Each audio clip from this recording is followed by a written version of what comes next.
माना अगम अगाध सिंधु है, संघर्षों का पार नहीं है। माना अगम अगाध सिंधु है, संघर्षों का पार नहीं है, किंतु डूबना मझधारों में साहस को स्वीकार नहीं है। Good afternoon friends, fellow toppers, media persons and faculties of KSG. आज मैं अपनी जर्नी शेयर करूंगा आपसे।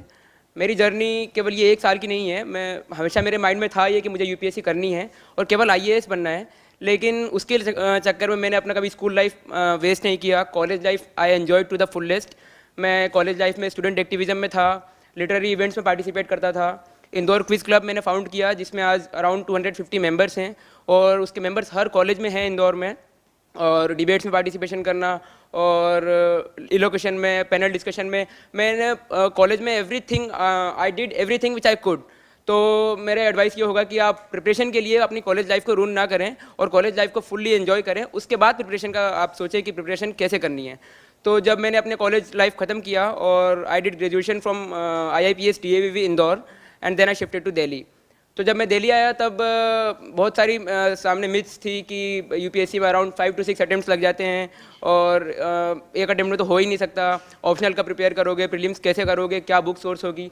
पर उसके लिए मैं किसी टॉपर्स मीट में नहीं गया, कोई बुक लिस्ट किसी की देखी नहीं।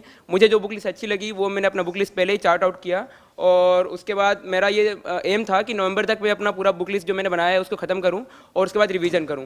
तो मेरा फोकस हमेशा मल्टीपल रिवीजन्स पे था और हर बुक का, जैसे लक्ष्मीकांत है तो उसका मैंने 25 to 30 टाइम्स रिवीजन किया।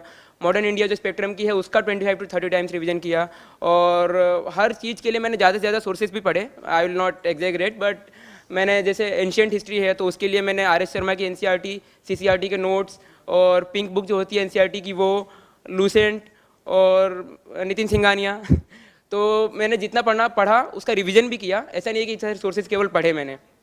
फिर मेरा ये फोकस था कि जब लास्ट के 2 or 3 मंथ्स बचे थे तो मैं I try to solve as many test series as I could. So I solve around 120 और 130 पेपर्स ऑफ वेरियस कोचिंग्स। और मेरा आपको भी ये एडवाइस होगा प्रीलिम्स के लिए कि अभी आप जितने भी टेस्ट सीरीज सॉल्व करना चाहें करें, लेकिन जब 10 दिन बचेंगे एग्जाम के तो उन 10 दिनों में जो प्रीवियस ईयर के पेपर्स हैं यूपीएससी के, उनको प्रीवियस 10 ईयर्स के पेपर्स आप सॉल्व करें और हर दिन एक पेपर सॉल्व करें सुबह। उससे आपका माइंड सेट ऐसा फ्रेम हो जाएगा कि यूपीएससी कैसे क्वेश्चन पुटअप करता है और कैसे आपको फंसाने की कोशिश करता है हर क्वेश्चन में, जैसे नॉट, ओनली, इफ, बट। तो इसके लिए आप लास्ट 10 डेज में सुबह सुबह रोज एक एक प्रीवियस ईयर के पेपर सॉल्व करें। उससे आपके प्रीलिम्स का मेरे ख्याल से बहुत हेल्प होगा। फिर मेरा ऑप्शनल भी प्रीलिम्स के पहले प्रिपेयर्ड नहीं था और मैंने बस फिल कर दिया था फॉर्म में कि हाँ मेरा ऑप्शनल सोशियोलॉजी होगा, लेकिन उसके पहले तक मेरा ऑप्शनल प्रिपेयर्ड नहीं था। प्रीलिम्स जब मेरा हुआ तो I thought that I am going to clear this examination, so I thought that now I have to prepare for optional as well. सो मैंने विकास रंजन सर की कोचिंग ज्वाइन की ऑप्शनल के लिए और वहाँ भी मुझे लगा कि ये तो कोर्स 4 महीने चलेगा और जब तक ये कोर्स चलेगा तब तक मेरा मेंस भी हो जाएगा। तो तो मैंने सर से वीडियो लेक्चर्स ले लिए और मैंने 1.5 महीने में अपना पूरा ऑप्शनल ख़त्म किया और फिर उसका रिवीजन और लास्ट के मंथ में टेस्ट सीरीज़। और मैंने मेंस के लिए भी कोई टेस्ट सीरीज़ ज्वाइन नहीं की।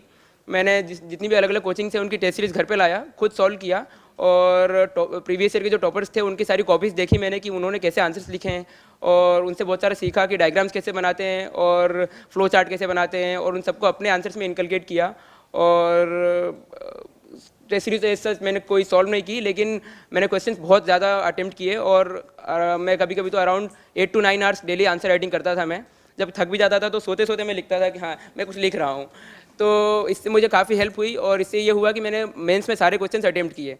मेंस में भी मेरे साथ एक बहुत बड़ा इंसिडेंट हुआ कि मैं जब GS1 का क्वेश्चन अटेम्प्ट कर रहा था तो उसमें मैंने 5th क्वेश्चन का आंसर 6th क्वेश्चन में लिख दिया, फिर उसको कट किया तो वो क्वेश्चन मेरा पूरा वेस्ट हुआ, उसको 5th में लिखा। फिर 17th का आंसर मैंने गलती से 18th में लिख दिया और फिर मैंने उसको काटा और फिर 17th में लिखा।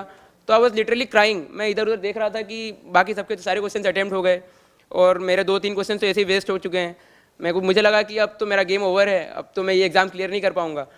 तो मैंने कैसे भी करके 19th और 20th आंसर बस ऐसे लिखा मैंने और मैं बाहर आ गया।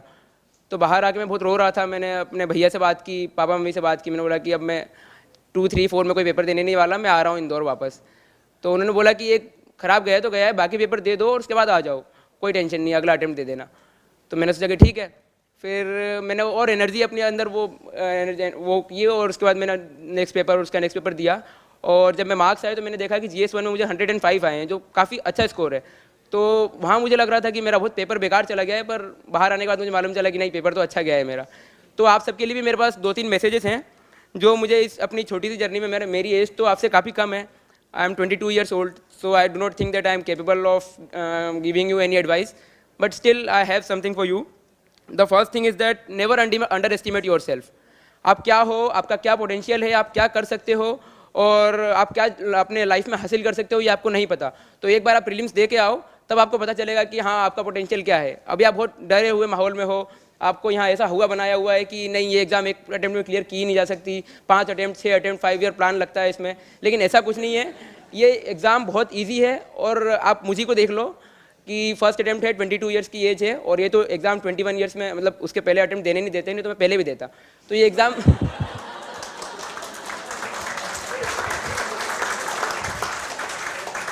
तो ये एग्ज़ाम रियली बहुत ईजी है, it can be cracked very easily. बस ये है कि आप यहाँ के जो मिथ्स बनाए हुए हैं उसमें ना फंसें और अटैम्प्ट अच्छे से करें। और सेकंड थिंग ये है कि it always seems impossible until it is done. तो आप प्रीलिम्स क्लियर करोगे तब आपके अंदर ऐसा आएगा कि नहीं यार, मेंस लिखते हैं, मेंस भी आराम से क्लियर हो जाएगा। उसके बाद आप इंटरव्यू को सोचोगे कि यार इंटरव्यू में कैसे क्लियर करेंगे, लेकिन इंटरव्यू भी क्लियर होगा। तो एग्जाम तो इजीली क्लियर हो जाएगा, इसकी कोई टेंशन मत लो, लेकिन अपना फोकस और डिटर्मिनेशन भी नहीं, रूथलेस डिटर्मिनेशन ऐसा होना चाहिए कि जब आप कोई भी चीज़ आप अगर कोई एम बना रहे हो अपनी लाइफ में, तो ये होना चाहिए कि इसको हम कैसे भी हासिल करें। और अगर 1 साल आप फुल ईयर प्रिपरेशन को दे रहे हो, तो उसके अलावा दूसरी कोई चीज़ आपकी लाइफ में होनी नहीं चाहिए। मैंने फेसबुक पे मेरे अराउंड 4500 फ्रेंड्स थे, व्हाट्सएप पे भी काफ़ी थाउजेंड्स में कॉन्टैक्ट्स थे क्योंकि मैं स्टूडेंट एक्टिविज्म में था, और इंस्टाग्राम पे फॉलोअर्स थे, लेकिन मैंने सब अपने अकाउंट डीएक्टिवेट किए और 1.5 साल तक उन अकाउंट्स को ओपन नहीं किया। तो आप अकाउंट चला भी सकते हो, लेकिन मेरा ये सजेशन होगा कि जो डिस्ट्रैक्शन है, जो चीज़ें आपको डिस्ट्रैक्ट कर रही हैं उनको ना करें, और जो भी डिस्ट्रैक्शन है उनको अवॉइड करें। तो मैंने एक वो भी बना रखा था, अपना एक कीवर्ड है मेरा TLAM। ये TLAM मैंने प्रीलिम्स के पहले बनाया था। मेरे फ्रेंड्स पूछते थे कि इसका मतलब क्या है, तो मैंने कहा था कि मेरा जो एग्ज़ाम जब क्लियर हो जाएगा तो मैं बताऊंगा। तो इस TLAM का मतलब है टॉक लेस एक्ट मोर। तो बातें कम करो कि मैं ये कर लूँगा, वो कर लूँगा, एग्ज़ाम क्लियर कर लूँगा, ये आज खत्म कर दूंगा, नितिन सिंघानिया कल खत्म, NCERT परसों खत्म।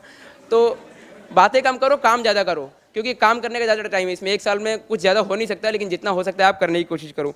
और at least I would like to say at last that बाधाएं आती हैं आए, घिरे प्रलय की घोर घटाएं, पाँवों के नीचे अंगारे, सर पर बरसे यदि ज्वालाएं, निज हाथों में आग लगाकर हंसते हंसते जलना होगा, कदम मिलाकर चलना होगा, कदम मिलाकर चलना होगा। धन्यवाद।